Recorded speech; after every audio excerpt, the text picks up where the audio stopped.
Hello friends, कैसे हैं आप सभी। मेरा नाम है विवेक पांडे। आपका मेरे यूट्यूब चैनल MPPSC 2020 में बहुत बहुत स्वागत है। मैं MPPSC का मैप सीरीज़ स्टार्ट कर चुका हूं, जिसमें मैं आपको पहला और दूसरा वीडियो पढ़ा चुका हूं। पहले वीडियो में मैंने आपको मैप के बारे में बताया और उसमें सभी संभागों के बारे में बताया कि किस संभाग में कितने ज़िले हैं और वो कहाँ कहाँ हैं। हमने आपको मैप में लोकेशन सहित सारे ज़िले याद कराए।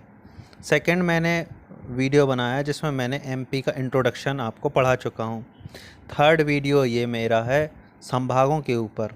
अब हम क्या करेंगे, एक एक संभाग को लेंगे और उसके एक एक ज़िले को लेंगे, जिससे आपको उस ज़िले के बारे में फ़ैक्ट पता चलेंगे और वो फैक्ट आपको लर्न हो जाएंगे। इस बात की गारंटी मैं आपको दूंगा कि आप उस फैक्ट को कैसे याद रखोगे। हर हर ज़िले से कुछ ना कुछ विशेषताएं जुड़ी होती हैं। हमको उसको समझना चाहिए, उसकी ज्योमेट्रिकल पोजीशन कैसी है, ज्योग्राफिकल पोजीशन कैसी है, और वो कैसा किस क्षेत्र में है, कैसी उसकी मृदा है, कहाँ से उसकी नदी बहती है, और कौन से वहाँ पे अगर खनिज पाए जा रहे हैं तो कौन से वहाँ कारखाने हो सकते हैं और उनका यातायात से कैसा कनेक्शन है। इस तरीके से किसी ज़िले में वहाँ पे जो संसाधन हैं, वहाँ कारखाने हैं, वहाँ नदियाँ हैं, इन सब का स्थापित किया जाता है। तो आज हम पहला शुरुआत करते हैं जबलपुर संभाग को। मध्य प्रदेश का, जैसे आपको पता है, मैंने पहले वीडियो में बताया, जब मध्य प्रदेश का सबसे बड़ा क्षेत्रफल के हिसाब से जो ज़िला है और संभाग है वो है ज़िला जबलपुर, संभाग जबलपुर। जबलपुर ज़िले से, संभाग से हम पहला ज़िला सेलेक्ट कर रहे हैं जबलपुर को।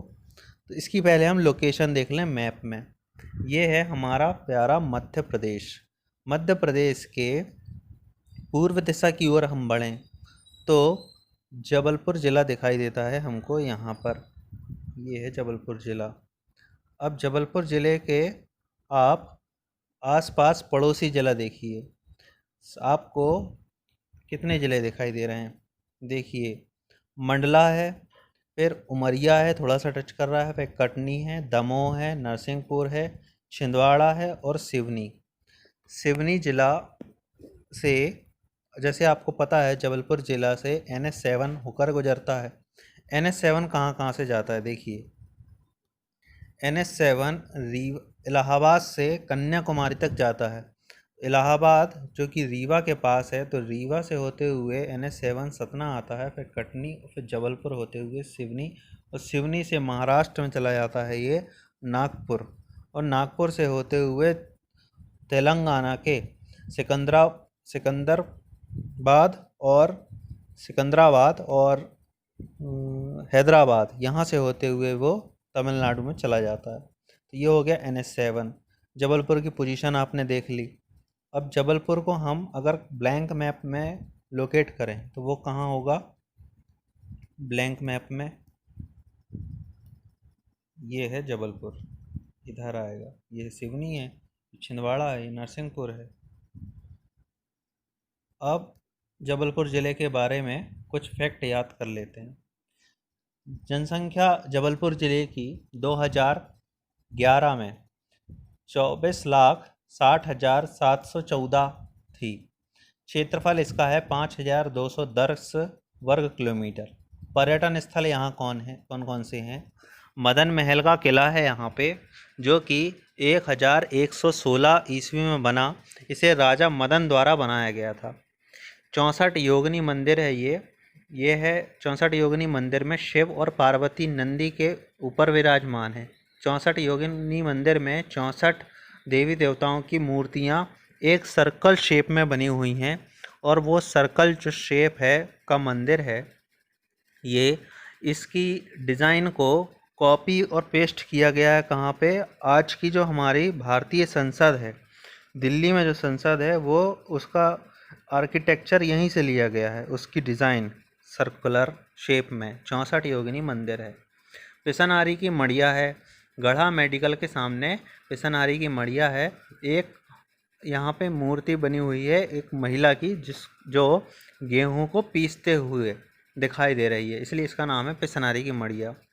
और यही पर जैन तीर्थ स्थल है जिसका नाम है पिसनहारी जैन तीर्थ। माला देवी मंदिर, माला देवी नहीं, ये शारदा देवी का मंदिर है। उसके पास में ही मदन महल के किले में ही बाजू में मदन महल पहाड़ी है जिस पर शारदा देवी का प्रसिद्ध मंदिर है।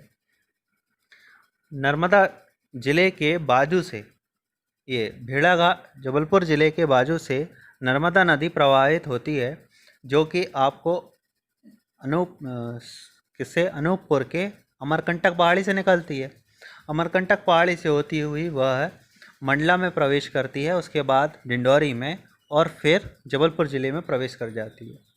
जबलपुर में वह भेड़ाघाट नामक धुआंधार जलप्रपात बनाती है, और यह सफ़ेद जलप्रपात सफ़ेद सफ़ेद फुहारे जैसे झाग उड़ाता है। ये 10 फीट का गहरा है, 10 मीटर का, इसलिए यहाँ पे सफ़ेद संगमरमर के लिए यह प्रसिद्ध हो गया है। और जो आसपास पहाड़ी हैं वो सफ़ेद रंग की हो गई हैं, वो आपको मैं आगे की स्लाइड में दिखाऊंगा। धुआंधार जलप्रपात एकमात्र जलप्रपात है जो संगमरमर की चट्टानों से बना हुआ है। यहाँ पर संगमरमर भी मिलता है, सफ़ेद रंग का संगमरमर मिलता है जबलपुर में। इससे अगर आपको प्रश्न आता है सफ़ेद रंग का संगमरमर कहाँ मिलता है, तो जबलपुर में। रंगीन संगमरमर कहाँ मिलता है, ग्वालियर में। और हरे रंग का संगमरमर कहाँ मिलता है, तो बैतूल ज़िले में मिलता है। तो सफ़ेद संगमरमर आपको पता चल गया। भारी वाहन कारखाना, भारी वाहन कारखाना यही है gun carriage factory. Gun carriage factory के बाद आपको ऑर्डिनेंस फैक्ट्री भी मिलेगी, ये है खमरिया में। भारी वाहन कारखाना जो आपको बताया मैंने, इसका नाम है Jabalpur vehicle factory. Jabalpur vehicle factory के ट्रक्स आर्मी में जाते हैं।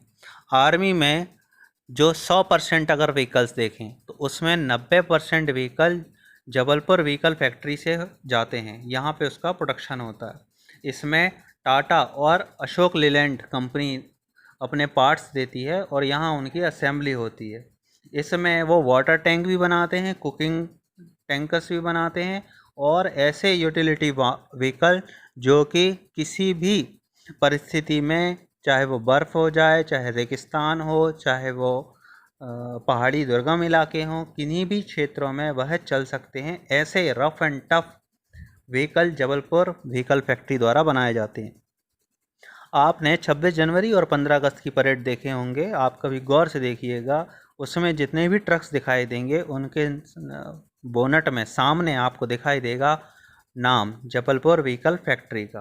तो अगर आप जबलपुर से हैं तो आपको इस बात पे गर्व होना चाहिए। मध्य प्रदेश का मानक समय जबलपुर से लिया जाता है। अब ऊपर लिखा है गन कैरेज फैक्ट्री, जो अर्जुन टैंक बन रहा है, भीष्म टैंक बन रहा है, बोफोर्स तोप का अपग्रेडेड वर्जन है अर्जुन टैंक। जो ये T90 टैंक भी बनता है कहाँ पर, गन कैरेज फैक्ट्री में। देखिए गन कैरेज फैक्ट्री में जो आपने टैंक देखा होगा, टैंक में के ऊपर जो बैरल रहता है जिससे गोला निकलता है और वह चारों साइड चारों दिशाओं में घूमता है। तो जो बैरल की माउंटिंग होती है उसके व्हील्स में, उसकी चेन वाले व्हील्स में, वो होती है जबलपुर व्हीकल फैक्ट्री में, बैरल की माउंटिंग। लेकिन बैरल बनता कहाँ से, तो बैरल कानपुर ऑर्डिनेंस फैक्ट्री से बन के आता है। जबलपुर में उसकी माउंटिंग होती है और चेन्नई में वह है उसके जो नीचे के व्हील्स हैं वो चलाए जाते हैं। यहाँ पर गन कैरेज फैक्ट्री में जबलपुर में उसका जो बैरल है उसका अलाइनमेंट चेक करा जाता है। गोला ऐसा निकलना चाहिए कि वह सीधे टारगेट को हिट करे, यानी परवलय आकार की गति मोशन लेता है। जो फिजिक्स के स्टूडेंट समझ पाएंगे इसे, परवलय के आकार का मोशन लेगा। जैसे भी गोला का वेट रहेगा, गोला का वेट डाउनवर्ड डायरेक्शन में कार्य करता है और वह नीचे की ओर जाएगा। उसी तरीके से गोला नीचे जाने लगता है। तो कुछ ऐसा डिज़ाइन बनाया जाता है कि गोला सीधे टारगेट पे हिट करे और अधिकतम दूरी को वह बढ़ सके, प्रक्षेपित हो। इसे प्रक्षेप गति कहते हैं। चलिए ठीक है, ये हो गई फिजिक्स की बातें। मध्य प्रदेश उच्च न्यायालय की स्थापना 1956 में जबलपुर में हुई थी। जैसे ही मध्य प्रदेश 1 नवंबर 1956 को बना, इसमें जबलपुर हाई कोर्ट भी बनाई गई और इसे न्यायिक राजधानी भी कहते हैं। मतलब मध्य प्रदेश की न्यायिक राजधानी किसे कहते हैं? जबलपुर को। संस्कार धानी किसे कहते हैं? जबलपुर को। संस्कारों से भरी हुई धनी जबलपुर कहलाई जाती है। रानी दुर्गावती यूनिवर्सिटी और महर्षि वैदिक यूनिवर्सिटी दोनों जबलपुर में हैं। रानी दुर्गावती का सीधा सीधा संबंध जबलपुर से है। यह गोंडवाना क्षेत्र है। जबलपुर गोंडवाना राजाओं की राजधानी रही है, इसलिए रानी दुर्गावती चूँकि गोंडवाना शासिका थी और अंग्रेज़ों से उन्होंने युद्ध किया, और जबलपुर के पास बरेला नामक गांव में इनकी समाधि है। हर वर्ष समाधि जहां इनका युद्ध हुआ, हाथी पर बैठ के ये लड़ी, वहां पर समाधि में इनके जब बलिदान हुआ था तो समारोह आयोजित किया जाता है। तो रानी दुर्गावती यूनिवर्सिटी आप पूछेंगे, ये पीएससी में आ चुका। रानी दुर्गावती यूनिवर्सिटी जबलपुर में स्थित है। अब देश का पहला रत्न परिक्षेत्र केंद्र कहाँ पर है? तो जबलपुर में है। अब पन्ना देश में सबसे ज़्यादा, या कहें कि सिर्फ एकमात्र जगह जहाँ से रत्न निकलता है, जहाँ से हीरा निकलता है, वह जगह कहाँ है? तो वो पन्ना है। और पन्ना के नज़दीक है जबलपुर, तो यहाँ पे रत्न परिक्षेत्र केंद्र है। ऐसे याद रख लीजिएगा आप। महात्मा गांधी सामुदायिक विकास प्रशिक्षण केंद्र, यह भी है जबलपुर में। पोस्ट एंड टेलीग्राफ वर्कशॉप है जबलपुर में। जबलपुर में PNT कॉलोनी कहते हैं इसे, PNT, पोस्ट एंड टेलीग्राफ। पहले टेलीग्राफ हुआ करता था, आपको पता है, फिर कुछ समय बाद टेलीग्राफ का कारखाना बंद हो गया। अब सिर्फ पोस्ट ऑफिस वाला कार्य होता है। यहाँ पर BSNL के जो पहले लैंडलाइन वाले फ़ोन रहते थे वह बनाए जाते थे पोस्ट एंड टेलीग्राफ में। मध्य प्रदेश का प्रथम कृषि विश्वविद्यालय 1964 में जवाहरलाल नेहरू विश्वविद्यालय बना।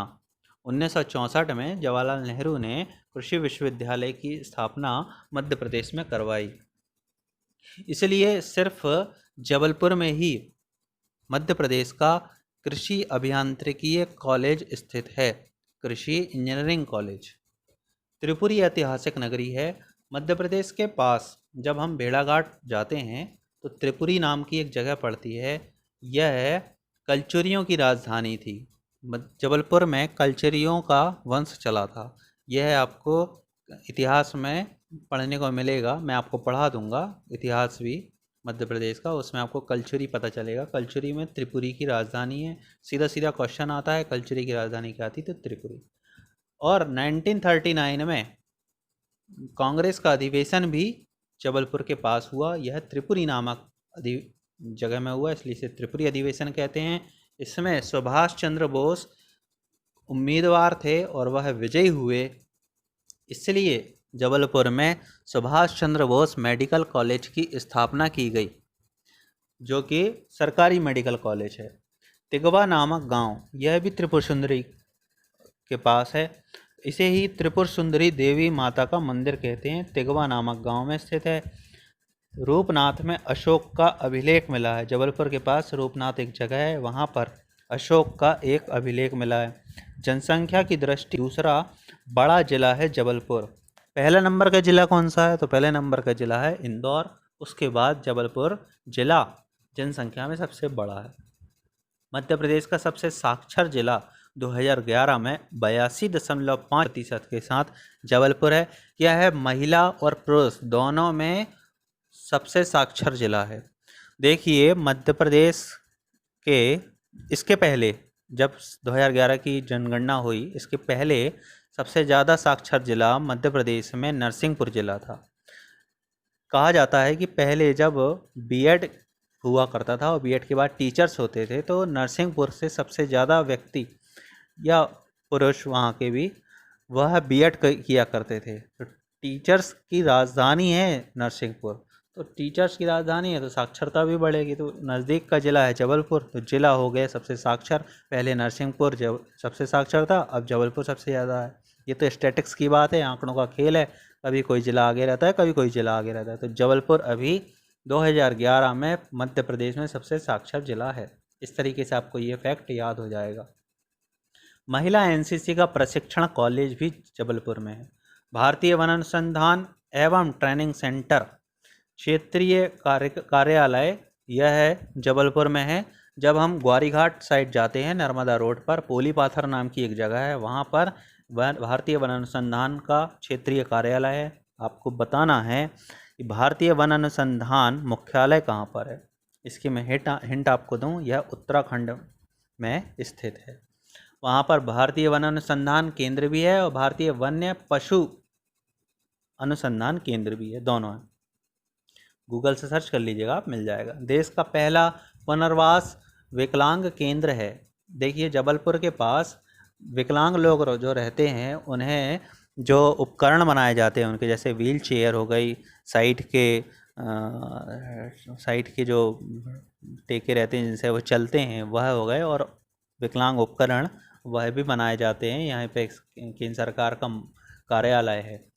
मध्य में यह गोंडवाना क्षेत्र के नाम से प्रसिद्ध था और क्षेत्र का मध्य बिंदु था, इसलिए गोंडवाना की रानी दुर्गावती यहाँ पर प्रसिद्ध थी। इसे महाकौशल क्षेत्र के नाम से भी जाना जाता है। महाकौशल का सबसे बड़ा जिला है जबलपुर। महाकौशल साइड में रीवा साइड को कहते हैं विंध्य, और जो होशंगाबाद उसे कहते हैं नर्मदापुरम। अब महाकौशल क्षेत्र में कौन कौन से ज़िले आते हैं आप ये समझ जाइए। जबलपुर के बाद आता है सिवनी, छिंदवाड़ा, बालाघाट, डिंडौरी, मंडला, फिर बाद में दमोह, नरसिंहपुर, इतना बड़ा एरिया, और सागर का कुछ नीचे दक्षिणी भाग। कटनी तो आता ही आता है, कटनी जबलपुर से ही कट के बना है। इसे कहते हैं महाकौशल क्षेत्र। तिलवारा घाट पर महात्मा गांधी जी की नर्मदा में अस्थियां प्रवाहित की गई थीं। जब गांधी जी खत्म हुए तो उनकी जो अस्थियां थी वह कहीं पवित्र नदियों में बहाई गईं, उसमें से एक नर्मदा भी थी। कहते हैं महात्मा गांधी जबलपुर भी एक बार आए थे। 1939 में त्रिपुरी कांग्रेस अधिवेशन हुआ था, जैसे मैंने ऊपर बताया। सुभाष चंद्र बोस विजयी हुए और महात्मा गांधी ने इसके बाद सुभाष चंद्र बोस को अपना इस्तीफा देना पड़ा। किसको? विजयी होने के बाद भी, क्योंकि इससे जो महात्मा गांधी के उम्मीदवार थे, महात्मा गांधी ने जिनको उम्मीदवार बनाया था वह हार गए थे और सुभाष चंद्र बोस विजयी हो गए थे। तो सुभाष चंद्र बोस ने, क्योंकि महात्मा गांधी की वह इज्जत करते थे, उनका मान सम्मान करते थे, उनको देखते हुए अपने पद से इस्तीफा दे दिया और अध्यक्ष से हट गए। उसके बाद से उन्होंने कांग्रेस भी छोड़ी और वह बहुत लंबी कहानी है, आप कभी हिस्ट्री पढ़ें तो आपको पता चलेगी। तिगवा में गुप्तकालीन विष्णु मंदिर है। तिगवा में गुप्तकालीन में, जैसे मैंने आपको बताया, विष्णु मंदिर है और यही कलचुरी राजाओं का मंदिर रहा, जिसे त्रिपुर सुंदरी मंदिर कहते हैं। ये लिखा हुआ है त्रिपुर सुंदरी मंदिर, यही है वह तिगवा में कलचुरी वंश का। अब बरेला में दुर्गावती की समाधि है, यही बता दिया मैंने। वर्गी गांव में रानी अवंतीबाई बांध नर्मदा नदी पर स्थित है। वर्गी नहीं है, बरगी गांव है। मध्य प्रदेश का द्वितीय पशु चिकित्सालय महाविद्यालय भी मध्य प्रदेश में है। नानाजी देशमुख पशु चिकित्सालय, महाविद्यालय नहीं है, ये विश्वविद्यालय है, क्योंकि ये यूनिवर्सिटी है। नानाजी देशमुख पशु चिकित्सालय यानी कि वेटनरी यूनिवर्सिटी है यहाँ। थल सेना का शस्त्र स्कूल है जबलपुर में। पश्चिम मध्य रेलवे मुख्यालय है जबलपुर में। केवल मध्य प्रदेश में एक ही रेलवे का मुख्यालय है, पश्चिम मध्य रेलवे का मुख्यालय, वो जबलपुर में है, जिसकी स्थापना 1 अप्रैल 2003 को की गई। आपको जबलपुर का मुख्यालय तो याद हो जाएगा, लेकिन उसकी डेट याद नहीं होगी कब बनाया गया। 1 अप्रैल 2003 को। लकड़ी चीरने का मुख्य केंद्र जबलपुर में है। जबलपुर के पास से कान्हा किसली नेशनल पार्क पास में है, पेंच नेशनल पार्क पास में है, बांधागोड़ा नेशनल पार्क पास में है, यानी कि सतपुड़ा नेशनल पार्क पास में, यानी कि यह क्षेत्र, यह जिला वन आच्छादित है। बहुत ज़्यादा यहाँ वनों की सघनता मिलेगी आपको। वहीं पश्चिम एरिया में चले जाएं आप, इंदौर उज्जैन साइड, तो वहाँ पे वनों की सघनता आपको कम मिलेगी, वहाँ विरला क्षेत्र है, यहाँ अधिक क्षेत्र है। इसलिए लकड़ी चीरने का मुख्य केंद्र कहाँ है? जबलपुर में। मध्य प्रदेश राज्य का एकमात्र कृषि अभियांत्रिकी महाविद्यालय जबलपुर में है। क्योंकि यहाँ पे इतनी अच्छी फसल होती है तो कृषि भी अभियांत्रिकी महाविद्यालय जबलपुर में बनाया गया। बीड़ी उद्योग का महत्वपूर्ण केंद्र जबलपुर में है। तेंदुपत्ता तेंदुपत्ता संग्रहण का सबसे बड़ा केंद्र भी जबलपुर में, इसलिए बीड़ी उद्योग का कारखाना जबलपुर आप लगाएं। जबलपुर आम्र जिला घोषित हुआ है। आमों का सबसे ज़्यादा उत्पादन होता है जबलपुर में। प्रदेश की संस्कार राजधानी कही जाती है जबलपुर। सुभद्रा कुमारी चौहान, इनकी कर्मस्थली रही जबलपुर, तो इसीलिए सुभद्रा कुमारी चौहान समारोह जबलपुर में आयोजित होता है। गंगऊ दुर्गावती अभ्यारण्य, गंगऊ दुर्गावती अभ्यारण्य मध्य प्रदेश में 34 अभ्यारण्य हैं, उसमें से एक जबलपुर में है जिसे गंगऊ दुर्गावती अभ्यारण्य कहा जाता है। यह भी दुर्गावती के नाम से। तो अच्छा, जबलपुर में एक एयरपोर्ट भी है जिसका नाम डुमना एयरपोर्ट है। इसका नाम भी रानी दुर्गावती जी के नाम से रानी दुर्गावती एयरपोर्ट कर दिया गया है। सर्वाधिक पुरुष साक्षरता वाला जिला, जैसे मैंने आपको बताया, 99.4% है। जनसंख्या घनत्व 472 वर्ग किलोमीटर है। जनसंख्या घनत्व जबलपुर का बहुत कम है। अब मैं आपको सीधे इसकी ऑफिशियल वेबसाइट से आपको जबलपुर ज़िले के बारे में बता रहा हूँ। जबलपुर ज़िला का प्रशासनिक मुख्यालय है। ऐतिहासिक रूप से कलचुरी और गौड़ राजवंशों का यह एक केंद्र रहा। शहर ने एक सांस्कृतिक संस्कृति विकसित की जो मुगल और मराठा शासन से प्रभावित थी। मध्य प्रदेश के उच्च न्यायालय, पश्चिम मध्य रेलवे के मुख्यालय और 5 राज्यों MP, छत्तीसगढ़, उड़ीसा, बिहार और झारखंड के सेना मुख्यालय यहाँ पर स्थित हैं। मध्य प्रदेश सेना के मामले में नंबर 1 पे है। ऑर्डिनेंस फैक्ट्रियाँ यहाँ बहुत सारी हैं, करीब 4 ऑर्डिनेंस फैक्ट्रियाँ बड़ी बड़ी, जिनसे सीधा प्रोडक्शन सेना को जाता है और बड़ा प्रोडक्शन जाता है। बहुत इम्पॉर्टेंट एरिया है ये।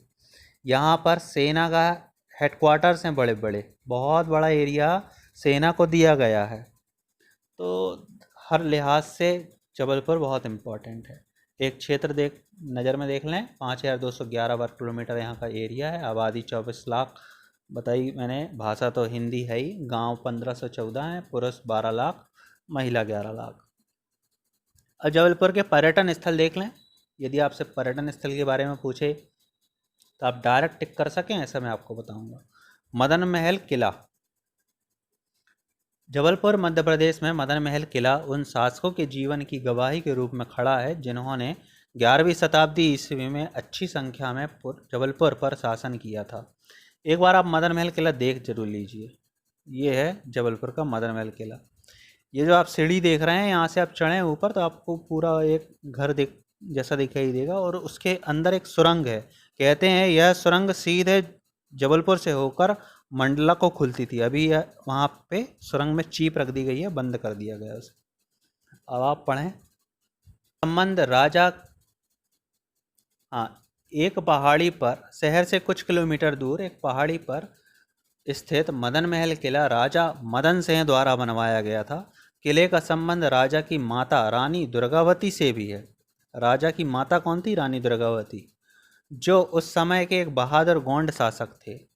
यह किला जो वर्तमान में खंडा बन गया है, रानी दुर्गावती की आभा और उनके पूर्ण सुसज्जित प्रशासन और सेना के बारे में बताता है। शाही परिवार के मुख्य सुख कक्ष, वॉर रूम, छोटे जलाशय और स्थिर घूमने लायक यहाँ जगह है। बहुत ही अच्छा किला है, आप ज़रूर यहाँ घूमें। यह किला उस युग के लोगों के जीवन की मात्रा को बयां करता है और यह उस समय की बेमिसाल रॉयल्टी में मदद करता है। मदन महल किला निश्चित रूप से भारत के प्राचीन स्मारकों में से एक है और जबलपुर की यात्रा पर अत्यधिक अनुशंसित है। मदन महल की पहाड़ी पर किला स्थित है, आप आएँ तो जरूर घूमें। डुमना नेचर रिजर्व पार्क, इसे अब सफारी भी बनाया जा रहा है। Dumna nature reserve park Madhya Pradesh के जबलपुर ज़िले में स्थित जनता के लिए खुला एक इको टूरिज्म साइट है। इसमें 1058 हेक्टेयर क्षेत्र में एक बांध, वन और वन्यजीव शामिल हैं। चीतल, जंगली सुअर, सियार, सभी प्रजाति के जंगली जानवर रहते हैं। पार्क के आसपास तेंदुओं की साइटिंग भी की सूचना मिली है। जैसे मलंग आपको रीवा में वाइट टाइगर सफारी मिलेगी, वैसे ही जबलपुर में जाएगी। ऐसी प्लानिंग चल रही है कि वहाँ से कान्हा नेशनल पार्क से कुछ टाइगर यहाँ लेके आए। बच्चों के पार्क और एक रेस्टोरेंट उपस्थित है यहाँ पे। पास के खंडारी डैम में एक लटकता हुआ पुल है, tent platform fishing platform, toy train है, बोटिंग है। बहुत आकर्षक जगह है। मगरमच्छों की उपस्थिति के कारण स्थान और तैराकी सहित पानी की गतिविधियां यहाँ प्रतिबंधित हैं। यह है Dumna nature park. Dumna airport पर रोड पर स्थित है। बहुत अच्छी जगह है। गर्मी में आप साइकिल लेके जाएं, 5 रुपये फीस के साथ अंदर। यह टॉय ट्रेन भी है और यह है खंडारी नाला। यह अंग्रेज़ों के ज़माने का बना हुआ है और इससे पूरे जबलपुर को पानी मिलता है। बैलेंसिंग रॉक यह आपको चेन्नई में भी मिलेगी। चेन्नई कनेक्ट नाम की मीट हुई थी चीन के राष्ट्रपति के साथ, प्रधानमंत्री मोदी की। ऐसे ही रॉक आपको वहाँ चीन में मिलेगी, मामल्लपुरम में। और जबलपुर में भी है। यह शारदा मंदिर के जस्ट बाजू में बैलेंस रॉक, केवल छोटे से उसमें पत्थर में टिकी हुई है। यह बैलेंसिंग रॉक चमत्कारिक रॉक है। यह पर्यटन क्षेत्र मदनमहल किले के आधार पर है। देवताल में शैलपर्ण नाम का प्रसिद्ध स्थान है। बैलेंसिंग रॉक विस्फोटित ज्वालामुखी रॉक संरचनाओं का उदाहरण है। चट्टान केवल थोड़ा सा स्पर्श करके विशाल आधार चट्टान पर संतुलन बनाती है। फिर भी यह आश्चर्यजनक है कि 6.5 तीव्रता का 1991 में भूकंप आया और इसे कोई खरोंच नहीं आई और यह आज भी वैसी की वैसी खड़ी है। कहा जाता है इस चट्टान के संतुलन को बिगाड़ना असंभव है। नर्मदा नदी पर बरगी बांध बना हुआ है। जबलपुर का बरगी एक महत्वपूर्ण डैम है। इसे रानी अवंतीबाई डैम भी कहा जाता है और जलापूर्ति का यह प्रमुख स्रोत है। बरगी डायवर्सन प्रोजेक्ट, रानी अवंतीबाई लोधी सागर प्रोजेक्ट के नाम से यह विकसित 2 महत्वपूर्ण सिंचाई परियोजनाएं हैं। सिंचाई परियोजनाएं आपको पढ़ाऊंगा तब आपको यह भी बताऊंगा बरगी डैम, इसकी क्षमता वगैरह सबके बारे में। साथ ही बरगी डैम जबलपुर से एक महत्वपूर्ण पर्यटन केंद्र के रूप में विकसित हुआ है। यहाँ पर बोट चलते हैं, स्ट्रीमर चलते हैं। मध्य प्रदेश सरकार ने इस दिशा में काफ़ी पहल की है। सरकार ने एक रिसोर्ट भी बनाया है जिसे मैकॉल रिसोर्ट कहते हैं। आगे की ओर उसके हिस्से में डैम बना हुआ है। इस रिसोर्ट से डैम और जलाशय का असाधारण नज़ारा देखने को मिलता है। यहाँ boat ride, fishing, water scooter आदि की सुविधा भी मिलती है, जिससे बरगी डैम की यात्रा और भी मनोरंजक बनती है।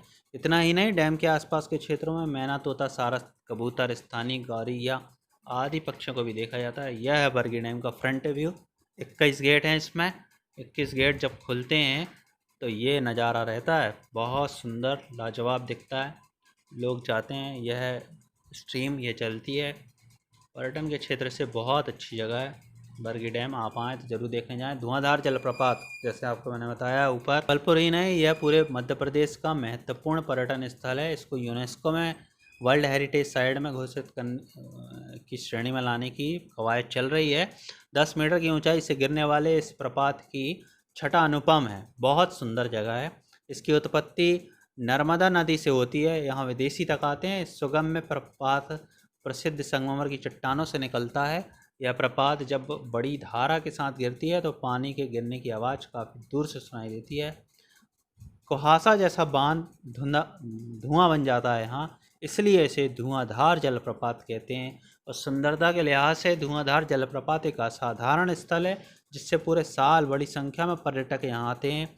यह जगह अपने दोस्तों और परिवार के साथ पिकनिक मनाने के लिए काफ़ी आदर्श है। जैसे ही 1 जनवरी फर्स्ट न्यू ईयर का दिन आता है, बहुत संख्या में करीब 50 से 60 हज़ार लोग या 1 लाख तक के लोग जबलपुर के इस भेड़ाघाट धुआंधार जलप्रपात में पिकनिक मनाने आते हैं। जलप्रपात के सामने काफ़ी बड़ा खुला क्षेत्र है। जबलपुर शहर से 25 किलोमीटर दूर पर यहाँ जलप्रपात स्थित है और यह एक पर्यटन स्थल है। यह है जबलपुर का जलप्रपात। वाकई काफ़ी विहंगम दृश्य है। अच्छा, जैसे ही आप यहाँ आएंगे तो आपको बंदर कूदनी और भी ऐसी जगह मिलेंगी। बहुत रमणीय स्थल है। यहाँ पे आपको बैलेंसिंग रॉक मिलेगी, आपको मार्बल रॉक्स मिलेंगी। मार्बल रॉक्स में बीच में नर्मदा जी बैठी हुई हैं। ऐसी आपको पेंटिंग्स नज़र आएंगी, ऐसी आपको मूर्ति कला नज़र आएगी। यहाँ के मूर्तिकारों की मूर्तियों को लेने के लिए पूरे भारत से लोग आते हैं और मार्बल की बनी हुई एक पत्थर की तराशी हुई मूर्तियाँ बनाते हैं यहाँ के कारीगर। अगर आप आएँ तो आपके नाम की मूर्ति बना देंगे, वह आपके नाम की मार्बल पे कटिंग करा देंगे। बहुत ही सुंदर यहाँ की ग्रामीण कह सकते हैं हम कला है मध्य प्रदेश की। कला अगर आप लिखें पेपर में आप, तो यह पॉइंट आप उस पर समाहित कर सकते हैं। ब्लॉक देख लें मध्य इसमें जबलपुर में कितने हैं, तो सीहोर, मंझोली, पाटन, शेखपुरा, पनागर, जबलपुर और कुंडम। इस तरीके से 1 2 3 4 5 6 7 यहाँ पर ब्लॉक हैं। आपको मेरा बनाया हुआ वीडियो अच्छा लगे, मेरे चैनल को लाइक शेयर सब्सक्राइब जरूर करिएगा। आपको सभी फैक्ट याद होते जाएंगे। अब हम अगला जिला लेंगे सिवनी के। चलिए, तो थैंक यू दोस्तों।